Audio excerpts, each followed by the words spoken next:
বরাদ্দ রয়েছে, সেটা একটা রিওয়ার্ডস রয়েছে। আপনারা নিউটনের থার্ড যে ল সেটা সকলেই জানেন, যে every action has a reaction.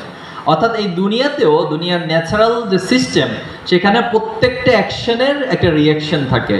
In the same ওয়েতে এই দুনিয়াতে আপনি যাই কিছু অর্জন করবেন, পাশাপাশি আপনি যদি ভালো মানুষ হতে পারেন, কাল কিয়ামতের দিন আল্লাহ তাআলার কাছে আপনার জন্য জান্নাত রয়েছে।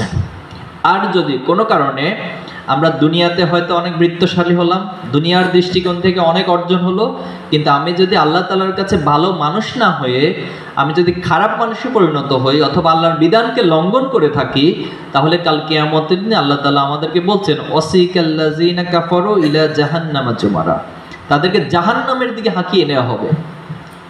তো ইসলামী ছাত্র শিবির আমাকে, আপনাকে, আমাদেরকে, বাংলাদেশের ছাত্র সমাজকে এই দুটো ক্যারিয়ারের কম্বিনেশন কিভাবে করা যায়, কিভাবে করে এই দুটো ক্যারিয়ারে উত্তীর্ণ হওয়া যায়, এই বিষয়গুলি ছাত্র সমাজের কাছে তুলে ধরে আমাদেরকে শেখানোর চেষ্টা করা হয়।